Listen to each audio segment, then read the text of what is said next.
고등학교 미식 축구팀 한 코치가 선수들이 좀 끈기 있게 노력하는 팀을 만들기 위해서 선수를 모아놓고 이렇게 말했답니다.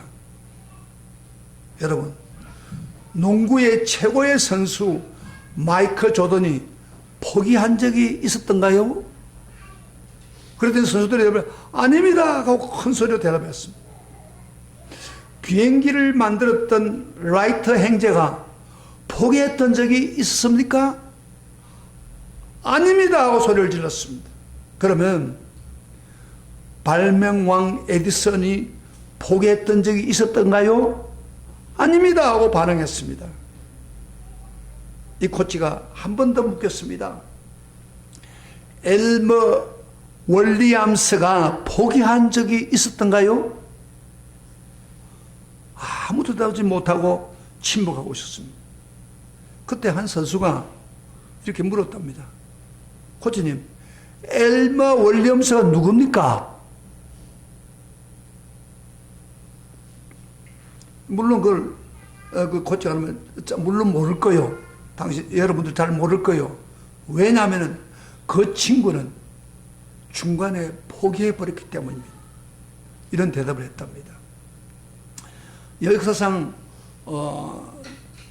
포기했기 때문에 위인의 반열에 오르지 못한 사람들이 참 많습니다. 성경에도 마찬가지입니다. 한순간의 어려움 때문에 좌절하고 포기하는 것은 하나님의 자녀의 모습이 아닙니다. 여러분, 우리가 부족하고 죄를 지었지만은 우리 하나님은 우리에게 포기하지 않았습니다. 하나님이 만약에 포기했다면 우리는 어떻게 되겠습니까? 우리를 향하신 그분의 큰 사랑 때문에 십자가에서 아들 예수를 희생함으로 우리에게 주신 그 영원한 구원은 절대 우리는 포기해서는 안 되겠죠. 그런데 우리가 이렇게 큰 사랑을 주신 구원을 포기한다면 우리 구원은 있을 수가 없습니다. 저는 오늘 말세에 사는 성도들이 꼭 힘써야 할 것을 세 가지를 힘써야 하고 세 가지를 포기하면 우리 구원의 문제가 되고 우리가 온전히 구원받을 수 없는 진리를 여러분에게 집중적으로 말씀드리겠습니다. 사실 오늘 설교 제목은 한번 보세요. 뭡니까? 말세에 포기하지 말아야 할 것 세 가지 그랬죠. 근데 이게 너무 길기 때문에 더 늘릴 수가 없어서 더 정확하게 말한다면은 말세에 우리가 빠졌어요. 힘쓰고 노력하며 포기하지 말아야 할 세 가지. 이게 정확한 제목입니다. 이게 말세의 성도들이 힘쓰고 노력하며 포기하지 말아야 할 세 가지 이유.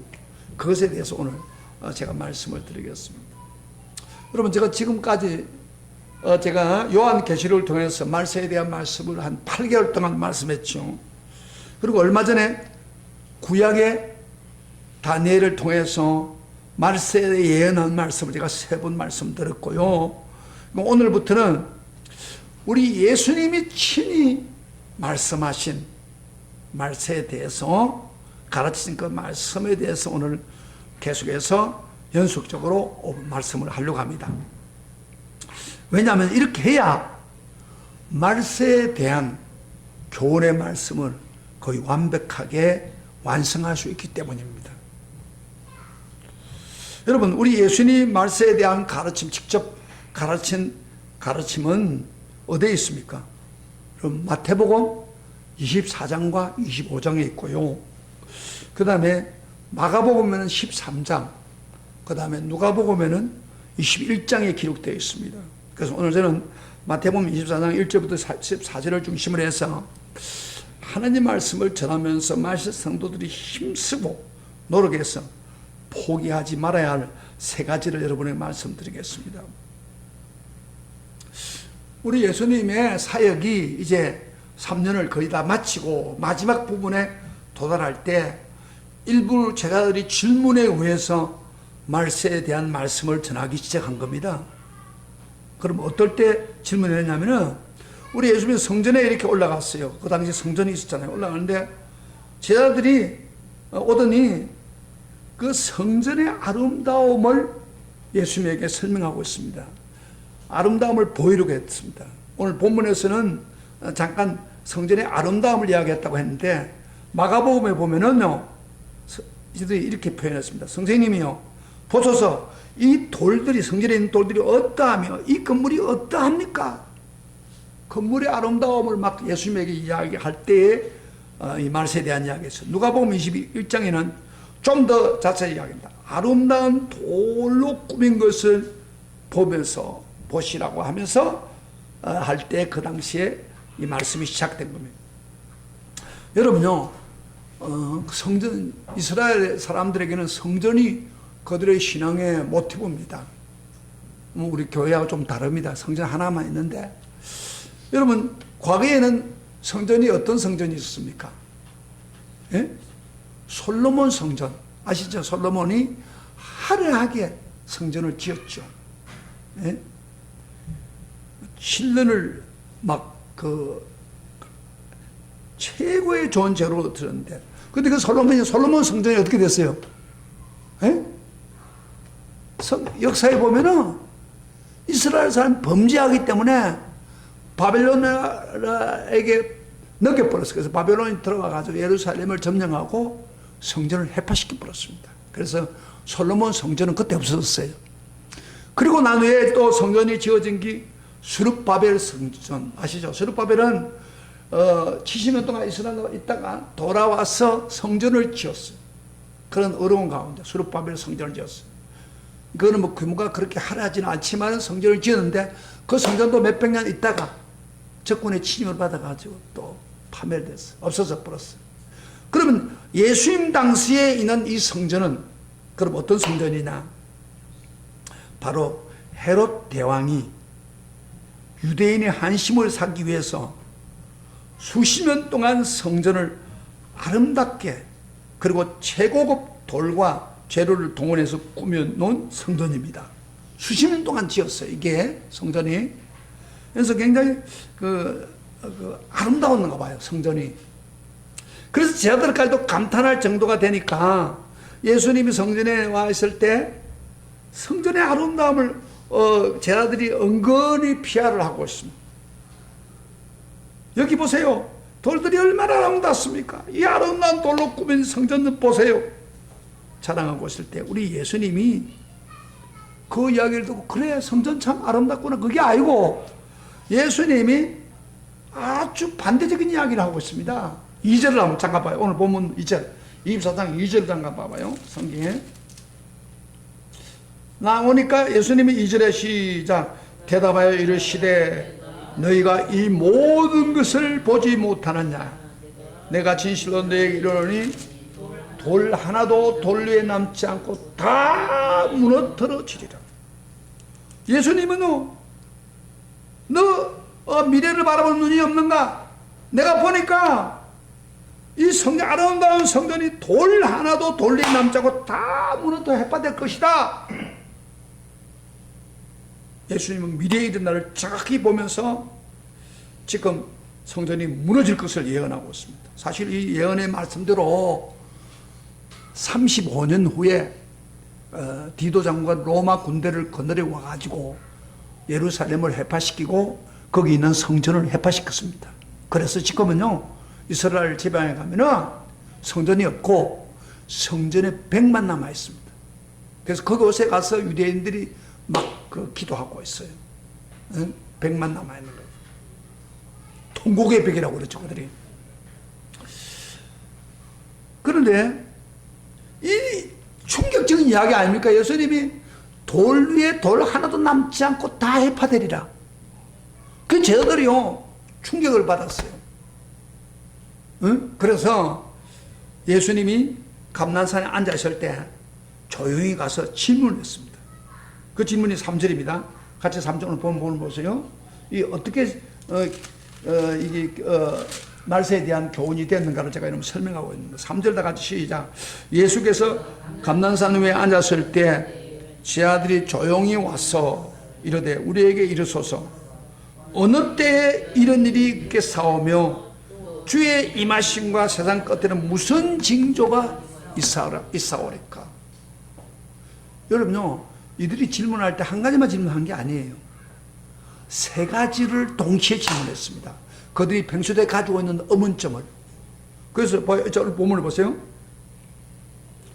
어느 때에 이런 일이 있겠습니까? 그러니까 도리에 돌이 남지 않는 그 나라가 망하는 환난 때, 거기 어떤 때 이런 일이 있습니까? 그 다음에 그것을 끝나면 됐긴데, 또 주의 임하심과, 주의 임하시는 건 뭐예요?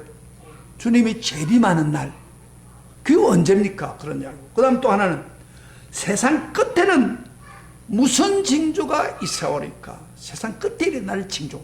이 세 가지를 평소 때 그들이 의문을 가지고 있는 것을 한참에 단번에 물은 거예요. 예수님 앞에. 굉장히 어려운 질문. 한 가지만 묻는 게 아니라 세 가지를 같이 갭해가지고 이 예루살렘 멸망할 것을 보고 미래에 예수님 재림과 세상 끝까지 물은 거예요. 그런데 예수님이 그것을 대답한 거예요. 그래서요, 마태복음 24장과 25장을 보면은 이 세 가지가 다 나와요. 그런데 성경을 깊이 안 보면은 이 구별이 잘 안 돼요. 잘 때는 오늘 굉장히, 제가 강의 설교를 할 때에 여러분의 설교를 잘 들으면, 저를 보세요. 지금 어디를 뭘 쳐다봐요. 저를 보라니까 이 설교를. 이거 뭐 쉬운 게 아니에요. 제가 설교를 할 때 잘 들으면, 이거는 이스라엘을 멸망할 때고, 요거는 예수님이 재림할 때 일어나는 기고, 요것은 세상 끝에 일어나는 징조구나. 그걸 여러분이 알게 됩니다. 그래서 제가 그걸 알려드릴 테니까, 그걸 봐야 세상 마지막에 무슨 일이 벌어진가 알게 된다. 그래서 제가 그 말을 할 때 잘 들으시면 알게 됩니다. 그런데 예수님이 그렇게 물었을 때 예수님이 대답을 하기 전에 제일 먼저 언급하는 말이 있어요. 그게 굉장히 중요합니다. 4절 5절 한번 봅시다. 예수님이 그걸 대답을 쭉 할긴데 하기 전에 제일 먼저 대답을 딱 하는 게 있어요. 말씀하는 게 있어요. 시작. 4절 5절 시작. 예수께서 대답하여 이르시되 너희가 사람의 미혹을 받지 않도록 주의하라. 많은 사람이 내 이름으로 와서 이르되 나는 그리스도라 하여 많은 사람을 미혹하리라. 예수님이요, 그 이야기를 하기 전에 먼저, 이거 중요하기 때문에 사람의 미혹을 받지 않도록.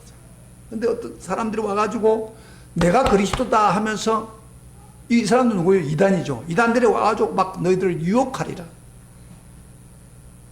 그런데 너희들은 유혹받지 않도록 주의해라. 그런 이야기입니다. 여러분요, 이 미혹은 세 가지 질문에 대한 그 일들이 생길 때마다 미혹을 합니다. 이스라엘 성전이 멸망될 때도, 되기 전에도 미혹했고, 또 재림할 되기 전에도 미혹했고, 마지막 징조가 일어날 때도 미혹을 했습니다.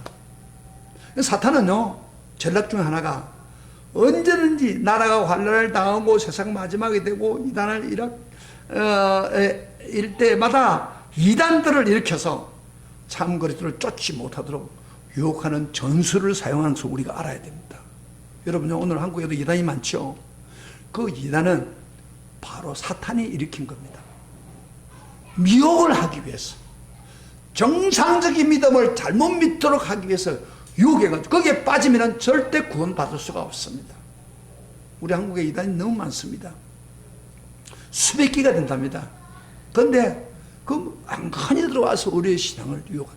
예수님이 제일 먼저 한 이야기는, 말세에 대한 이야기를 알려주기 전에, 야, 사탄은 할 수만 있다면 너희들을 유혹해서 내가 예수다, 예수가 여기 있다, 예수가 여기 재림한다, 이런 식으로 유혹하는데, 그 유혹하는 것을 조심해라. 그런 이야기입니다. 그래서 여러분요, 이단들이 미혹이 왔을 때, 말세 성도들은 잘 써요. 이야기할 때 우리는 진리에 바로 굳게 서가지고 이런 이단들의 잘못을 거부하고 그들의 교훈을 포기하고 미혹당하지 않도록 노력하고 힘써야 됩니다. 이게 우리 말세 성도의 가장 중요한 거예요. 그런데 많은 경우에 성경 공부하자. 비슷하니까 그래 따라가자. 본교회에 대한 어떤 불만이 있어가지고 그런데 빠져가는 경우가 많아요. 그러면은 절대 온전한 신앙을 이룰 수가 없습니다. 그래서요, 그들이 유혹하고 있는 이단의 사상을 받아들이지 않아라는 겁니다. 그 예수님이 강조해서 이야기하는 거예요.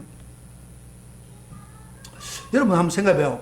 우리 말세에서 신앙을 가진 사람이 진리에 굳게 서지 않고 이단에게 빠지면 어떻게 될까요? 참진에서 되고 이단의 유혹에 빠져서 따라가면 어떻게 될까요? 구원이 있겠습니까? 그 구원은 절대 없습니다. 천국 대신에 영원히 지옥에 멸망하고 가게 되는 거예요. 여러분요, 이단들이 믿을 때 우리 일반 사람들보다 더 열심히 믿습니다. 그 물질을 던지고 물질을 팔아가지고 다 바치고 그리고 매일매일 전도하고 그들은 열심히 하는 것은요, 우리 장로교 성도들보다도 수십 배 더 열심히 해요. 정말 학업을 하던 사람들도 학업을 간두고 그렇게 하고 있어요. 그래서 많은 사람들이 그 이단들 앞에 가서 그 자식들 내놓으라고 막 그러잖아요. 그런데 우리가 볼 때는 참 믿음이 좋은 것 같지, 뭐 일반적으로 볼 때. 그러나 그들이 천국 못 갑니다. 절대 천국 못 갑니다. 잘못된 길로 갔기 때문에. 그래서 이단이 들어올 때 단호하게 거부하세요. 그리고 그들의 교리를 포기하세요. 그렇지 않으면 구원 못 받습니다. 예수님이 그걸 알고 있기 때문에 먼저 지금 이야기, 이단을 조심해라. 이게 먼저 포기하죠.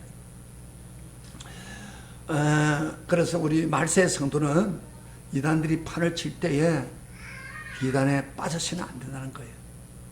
그 다음에 예수님이 그 이야기를 먼저 강조하고 난 후에 이제 앞으로 재난이 오고 또 세상이 마지막에 이런 일이 벌어질 것을 쭉 이야기하고 있어요. 근데 전쟁과 재난과 환란이 오지만 마지막이 아니라는 겁니다. 6절부터 8절까지 예수님 말씀을 이어가면서 한번 봅시다. 6절부터 8절까지 읽어봅니다. 시작. 난리와 난리 소문을 듣겠으나 너희는 삼가 두려워하지 말라. 이런 일이 있어야 하되 아직 끝은 아니니라. 민족이 민족을, 나라가 나라를 대적할 이런 거 전쟁이 막 벌어진단 말이에요. 곳곳에 기근과 지진이 있으려니 이 모든 것이 재난의 시작이라. 끝은 아니다 그 말이에요. 그런 일이 있다고 해서 당장 예수님 오는 건 아니에요. 오늘날 우리 주변에도 지금 이런 기근이 있었고 1차 전쟁이 막 있었잖아요. 그건 끝이 아니잖아요. 재난의 시작이다 그런 이야기. 그러면서 이 재난이 올 때에 그 재난의 목적이 대부분 성도들을 핍박하고 유혹하는 일이 일어날 것을 예언하고 있는 거예요. 9절부터 11절 봅시다. 9절부터 오늘 본문을 설명을 좀 해주는 거예요. 9절부터 11절 시작. 그때 사람들이 너희를 환난에 넘겨주겠으며 너희를 죽이리니 너희가 내 이름 때문에 모든 민족에게 미움을 받으리라. 그때 많은 사람이 실족하게 되고 서로 잡아주고 서로 미워하겠으며 거짓 선자가 많이 일어나 많은 사람을 미혹하겠습니다. 그때가 언제예요? 마지막에 거의 깎아올 때 그 말이에요. 그 재난이 오는 순간에 핍박이 옵니다. 예수 복을 믿지 못하게 하고 그 다음에 거짓 선자들이 막 미혹해서 더 판을 치고 이 마지막에 깎아오면서록 핍박과 유혹이 더 넘쳐난다는 것입니다. 그래서 핍박과 유혹을 아주 뭐 한다고 목적은 성도들의 영혼의 구원을 빼앗아 가려고 한다 이 말이야. 에? 우리가 가지고 있는 믿음을 빼앗아 가려고 한다 그 말이야. 그리고요, 성도들의 믿음 핍박과 유혹을 받으면은 결과적으로 사회도 무엇이 일어나고 불법이 성하게 되고 사랑이 식어진다고 했습니다. 여러분, 불법이 성한다. 제가 저번 주일날 그 다니엘서를 이야기하면서 다니엘에서 마지막 때 일어난 현상이 뭐예요? 지식이 더하고 왕래가 빠르진다고 그랬죠. 그것도 말세 증거 중 하나죠. 지금 예수님께서는 이 마태복음에서 말세의 증거 중 하나가 뭐예요?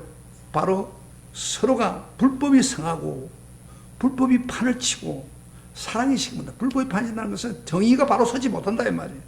오늘날 우리 시대에 정의 제대로 이야기할 수 있습니까? 여러분요, 그 이번에 뭐 검찰총장인가 했는데 자기 뭐 그 사람 뭐 세웠는데 나중에 나는 뭐 누구한테 하지 않은 일이 없다 막 거짓말을 하다가 나중에 들통이 났어요. 목소리까지 녹음해가지고 당신 이렇게 했지 않느냐고. 이런 식으로 사람들은 얼마나 거짓이 많고 불법이 많습니까? 정말 정치가들 또는 장관들을 세울 수가 없어요. 너무 더러워서.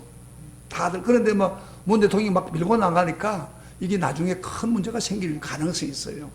그래서 오늘날 불법이 성하다 이 말이야. 거짓말이고 불법이 성해. 불법이 막 미세먼지보다 더 강하게 우리에게 온다 이 말이에요. 그리고 사랑이 있어야 되는데 기독교가 발전하면 사랑일 거 아닙니까? 사랑이 식어버려요. 기독교가 힘을 못 쓰니까 사랑이 식어버려요. 이제 그런 때가 온다 이 말이에요. 근데 예수님이 지금 그 이야기를 하시다가 우리 성도들이 두 번째로 포기하지 말아야 할 것을 또 이야기합니다. 13절 봅시다. 시작. 같이 읽어보세요. 예수님이 지금 이야기하고 있는 거예요. 시작. 그러나 끝까지 견디는 자는 구원을 얻으리라. 여러분요, 제가 계시록을 설교할 때도 했죠. 끝까지 내가 받은 순수한 복음을 붙들고 변질되지 않고 끝까지 포기하지 않고 견디는 믿음만이 바로 구원받는다 그 말이에요. 예수님은요, 마지막 때 일어난 이야기를 하는 것도 중요하지만은 가장 중요하게 생각이 뭐예요? 성도들, 믿고 있는 성도들이 믿음이 그대로 유지되겠는데 믿음이 탈락되면 안 된다 이 말이야. 그것에 대해서 참 제일 안타까운 마음으로 지금 이걸 이야기하는 거예요. 그러나 끝까지 견디고 믿음을, 순수한 믿음을 포기하지 않고 끝까지 지키는 자가 바로 구원받는다. 그 예수님 마음이에요. 그래서 우리가 두 번째로 포기하지 말 것은 뭐냐? 내가 받은 순수한 복음을 그대로 유지해야 돼. 내 죽을 때까지 믿음을 지키고 나가야 구원받는다. 그러면 만약에 마귀의 유혹이나 핍박을 받아가지고 포기해버리면 구원이 포기되는 거예요. 그래서 우리는 우리의 믿음을 가져야 돼. 제가 그런 이야기 했죠. 요한계시록 강의할 때 다시 한번 여러분 이야기합니다. 평소 때 믿는 믿음과 말세에 믿는 마음과 다르다라고 이야기했어요. 분명히 이야기했어요. 구원. 평소 때는 뭐요? 예수 믿으면 구원받아요. 틀림없는 말이에요. 그러나 말세에는 예수 믿어가지고 구원되는 게 아니에요. 내가 예수 믿는 예수님을 끝까지 놓치지 않고 포기하지 아니하고 변질되지 않고 그 믿음을 끝까지 지키는 자가 복이 있는 거예요. 왜? 천국. 그 사람의 구원이 이루어져요. 이거 달라요. 여러분 환난이 있고 이렇게 말세가 될 때의 그 신앙과 일반적으로 예수 믿고 구원받는다. 그거 가지고 안 되는 거예요. 왜? 사탄이 가만두지 않기 때문에 막 유혹하고 핍박하는 마지막 때면 그렇다 이 말이죠. 유혹 안 하면 좋지요. 핍박 안 하면 좋지요. 그러면 뭐 있는 믿음 그대로 가지고 있으면 되는데 흔들어 버린다. 흔들어 버린다. 흔들릴 때 흔들리지 말아야 되는 거예요. 끝까지 변질되지 않고. 여러분 처음 예수 믿었던 그 감격을 갖고 있어요? 에? 변질되지 않은 그 복음을 가지고 있어요? 여러분 신앙이 변질됐다면 다시 회복해야 돼요. 제가 수련회를 하려고는 이유가 다른 게 아니에요. 우리도 나도 모르는 사이에 우리 신앙이 변질되고 있어 약해져 버려요. 그래서 수련회 가서 성령 받아서 은혜 받아가지고 그 믿음을 다시 유지하고 그 구원을 다시 유지해야 우리 믿음이요. 예수님이 인정하는 말세의 믿음이 된다 이 말이에요. 그래서 두 번째로 우리 구원, 순수한 믿음을 버리지 않고 포기하지 않고 끝까지 나아가는 믿음을 가져야 견뎌야 구원받는다 그런 이야기. 그렇게 예수님이 말씀하시고 난 후에 세 번째로 예수님이 포기하는 방법, 포기하지 말아야 될 것 무엇인가를 제시하고 있습니다. 그러면서 예수님이 언제 오느냐를 언급하고 있습니다. 언제 세상이 끝이 온다고요? 14절 보겠습니다. 14절에 이렇게 이야기합니다. 이 14절 다 같이 시작. 이 천국 복음이 모든 민족에게 정언되기 위하여 온 세상에 전파되리니 그제야 끝이 오리라. 예수님이요 마지막 끝이 오는 것을 여기 보면 천국 복음이 모든 민족에게 정언되기 되고 난 후에 온 세상에 전파되어야 이제 끝이 온다. 그건 무슨 이야기입니까? 모든 민족에게 세계 끝까지 복음이 됩니다. 우리 예수님이 와서요 인류를 사랑하기 때문에 이 세상에 복음을 주었습니다. 그래서 인류가 복음만 믿으면 구원받는 것을 우리에게 주었어요. 그런데 문제는 복음을 믿고 알고 믿는 사람은 구원받지만은 복음을 모르는 사람은 절대 구원받을 수가 없습니다. 에? 복음을 모르는데 어떻게 구원받습니까? 구원받는 길을 주는 복음을 모르는데 구원받을 수가 없어요. 그래서 이 복음을 모르는 모든 민족, 모든 나라에게 기회를 준다 이 말이에요. 기회를 다 주고 난 후에 그것도 안 받아주면 할 수 없죠. 나는 후에 예수님이 세상 끝에 온다는 겁니다. 그래서 우리 성도들은 말세에 꼭 해야 될 세 번째 포기해야 될 게 뭐냐면은 우리가 받은 복음을 어디가 또 왔다 그러나 소유들 복음을 우리만 가지고 만족해서는 안 된다는 거예요. 이 복음을 모르는 사람들에게 할 수만 있다면 복음을 전하고 포기하지 않고 복음을 전하는 그런 성도의 책임을 가져야 된다고요. 이게 세 번째 포기하지 말아야 될 것입니다. 그래서 우리가 복음이 온 세상에 전파되고 나면 완성될 때 그때 예수님이 재림한다는 거예요. 그래서 우리가요 놀라운 사실은 복음을 온 세상 사람 믿는 사람들이 세상에 다 전하고 나면은 자동적으로 예수님이 오지 말라 해도 오는 겁니다.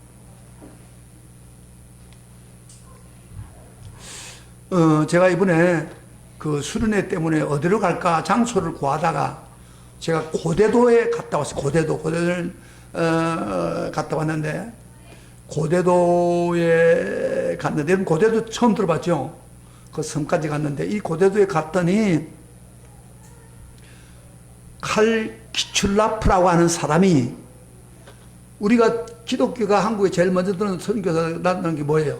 언더우드 아펜셀라 주로 그렇게 하죠. 조금 더 나가면 토마스 목사 그 복음 제일 먼저 들었다고 알고 있잖아요. 근데 고대도에 가니까 그것보다도 그 토마스 목사보다도 34년 전에 그 다음에 언더우드보다도 53년 전에 들어온 칼 키출라프 독일 사람입니다. 이 사람이 고대도에 와가지고 복음을 전했어요. 그 흔적을 다 이렇게 사진을 찍어놓고 다 했어요. 그래서 복음을 전하고 그 다음에 감다 심는 것도 가르치고 그 다음에 포도나무 포도하는 것도 가르치고 그랬답니다. 그런데 제가 왜 이야기를 하냐면은 너무 감동적인 거예요. 여러분 한국이 이렇게 복음화된 것은 누가 똑똑해가지고 복음을 믿고 천국 갑니까? 우리 옛날에 유교를 믿던 사람들이 주는 그 진리를 믿으면 한 사람도 구원받을 수가 없어요. 바로 선교사들이 많은 선교사들이 와가지고 복음을 전하고 때문에 그 복음을 듣고 예수를 믿고 우리 죄를 용서받고 그래야 구원받구나 하는 진리를 깨닫고 난 후에 그 선교사들 때문에 우리 기독교인들이 지금 이렇게 1000만 명이 되고 그리 된 거예요. 내가 예수 믿는 것은 선교사들이 복음 안 전했으면 구원받을 길이 없습니다. 불가능입니다. 여러분 그거 하셔야 돼요. 그래서 예수 믿는 사람들 우리가 복음을 받았는데 복음 받은 사람은 반드시 책임질 게 뭐냐면 내가 구원받고 나만 그거 천국 간다. 그러면 안 돼요 절대. 이 복음을 다른 사람이 전해야 돼. 민족에 전해야 돼. 그게 우리 성도들이 꼭 해야 될 그 포기하지 말아야 될 반드시 중요한 요소입니다. 그런데 놀라운 건요, 복음을 자꾸 전하면은 내가 받은 구원에 대해서 더 명확해집니다. 에? 복음을 전하면 복음에 대한 확신이 더 생겨버려요. 그래서 복음을 전하는 것이 우리 성도들이 신앙을 유지하는 방법 중에 하나예요. 그런데 오늘날 교인들이 어때요? 복음 전합니까? 그래서 혼자서 교회 올 때 혼자서 오는 거예요. 혼자 오늘 또 교회 가야지. 은혜 받아야, 오늘도 축복 받아야. 그러고 온 거예요. 그런 기대도 안 하고 오는 사람도 있어요. 그래요. 그것뿐이에요. 그것에 끝이고. 그리고 그에 맞지만 쏘르륵 집에 가는 게 오늘 우리의 삶입니다. 성경에는 그렇게 말하고 있잖아요. 이 복음이 믿는 사람이 전파되어야 내가 온다. 전파하지 안 되고서는 무슨 복음의 역사가 일어납니까? 교회 크게 만드는 무슨 의미가 있습니까? 복음을 전해야 되는 게 우리에게 주신 말세에 교원에게 주시는 성도의 책임입니다. 이걸 포기하기 때문에 문제가 생긴 거예요. 제 친구는 이 모든 민족의 복음을 전하라고 해서 이 친구는 저하고 신학을 같이 나왔는데 부산대학 나오고 똑똑한 친구예요. 근데 이 친구가 나와가지고 감동을 받아서 내가 복음을 전하겠다. 뭐 가가지고 인도네시아 좀 내려가면은 거기 바로 파푸아 누기아라고 하는 섬이 또 있더라고요. 그 섬까지 가가지고 미개 지역입니다. 언어가 없어요. 언어가 우리 한국어가 있잖아요. 언어가 없으면 복음을 전할 수 없어. 성경이 없으니까. 그래서 그 파푸아 누기아에 가가지고 언어를 연구하는 거예요. 그 연구해가지고 성경을 번역하고. 그래 수십 년 동안을 그곳에서 파푸아 누기아에 가가지고 토인들처럼 같이 지금 또 사역을 하고 있습니다. 왜? 예수님이 복음을 전하는. 저도요, 목회를 끝나고 나면은 한국에 보니까 영어권에 있는 아시아 사람들이 많아요. 근데 말로 통해야 복음을 전할 거 아닙니까? 그들이 와서 뭐 일하고 또 돌아간다, 이 말이에요. 근데 그분들에게 복음을 전하면 선교사가 되는 거예요, 그분들이. 그래서 이분들에게 내가, 은퇴하고 나서 내가 복음을 전하겠다. 그래서 영어를 열심히 공부하고 있어요. 하나님 어떻게 역사할지 모르겠습니다. 여러분들 기도 많이 해주시고 또 참여도 해주시고 혼자 사는 게 아니잖아요. 그런 사역에. 그래서 성경에서 말하고 있는 이거예요. 복음이 자 들어보세요. 복음이 전파돼야 돼. 그러면 우리 성도들은 어떻게 해야 돼? 뭐 저 외국에 갈 수도 없잖아요. 선교사로. 뭐 파푸아 누기아에 가가지고 번역할 수 없잖아요. 뭐 할 거예요? 한국에도 아직도 복음이 안 들어간 곳이 있단 말이에요. 내 가족인 내 친족. 그것만은 우리가 책임지고 포기하지 않고 전해야 되잖아요. 근데 그 일도 안 한다. 몇 번 해보고 안 되니까 포기하고 있어요. 그러니까 예수님이 더디 오는 거예요. 한 영혼들이 다 구원받기를 하나님 원하고 있기 때문에. 제가요, 최근에 드라마를 보는데, 그, 에이지라고 하는 그 방송에 옛날에 인기 있던 드라마 중에 좋은 거를 선정해가지고 클래식 되는 그런 드라마를 이렇게 방영해요. 근데 제가 보는데 천국의 계단이라고 하는 제목을 가지고 드라마를 방영하더라고요. 그래서 내가, 이게 천국의 계단이라니까, 천국이 어떻게 가게 되는가 단계를 이야기하는 드라마가 그런 생각이 들어가지고 그 드라마를 보는데 드라마가 너무 감동적이에요. 천국의 계단이라고. 그래서 드라마를 끝까지 다 봤어요. 다 봤는데 천국에 대한 우리 기독교에서 말하는 천국 하나도 언급되지 않아요. 그들이 천국이 뭐냐면 이거예요. 한 남자가 여자를 사랑하는데 이 여자가 그 어머님 병의 영향을 받아서 망각, 그 눈 부분에 망막에 그 암이 생기는 거예요.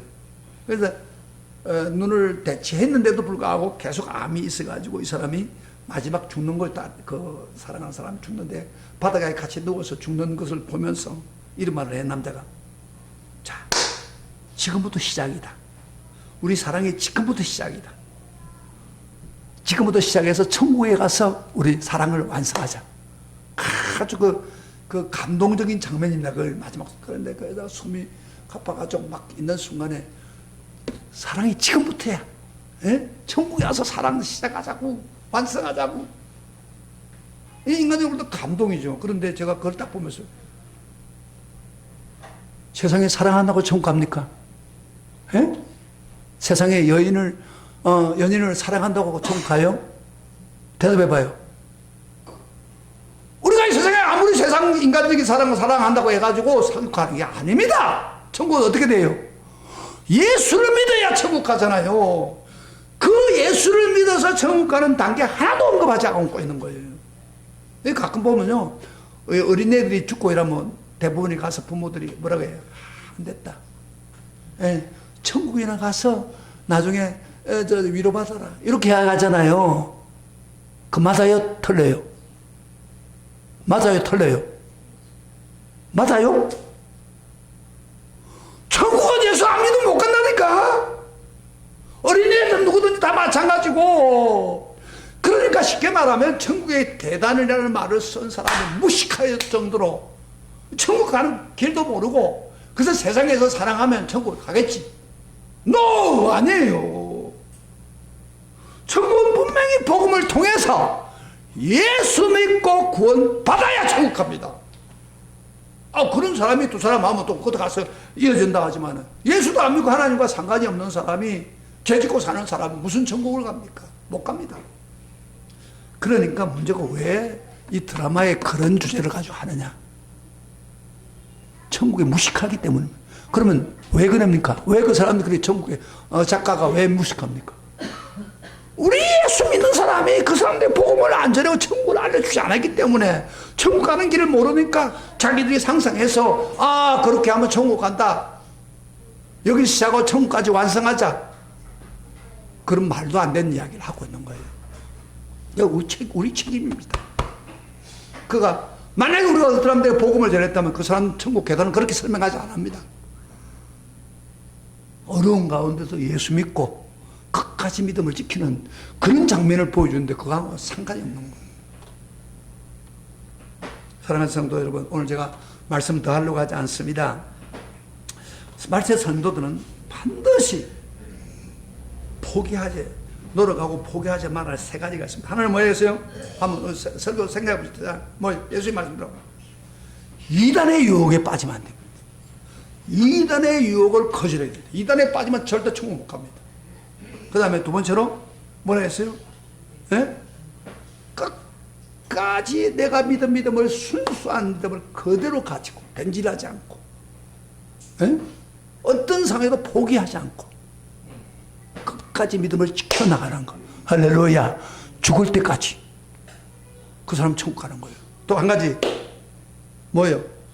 복음을 우리에게 맡긴 복음을 사람들에게 포기하지 않고 복음을 전할 때 우리 믿음이 넉넉하게 천국 갈 수 있는 거예요. 복음 전하지 않으면 안 됩니다. 우리는 복음을 전해야 예수님이 옵니다. 오늘 이 말씀이 예수님이 우리에게 주신 말씀입니다. 요 세 가지를 꼭 기억하시고 요 세 가지 중 하나를 포기하면 안 됩니다. 포기하지 않고 나아가는 승리하는 성도, 우리 성도들의 신앙이 넉넉한 성도가 되기를 주의 이름으로 축원합니다. 축원합니다.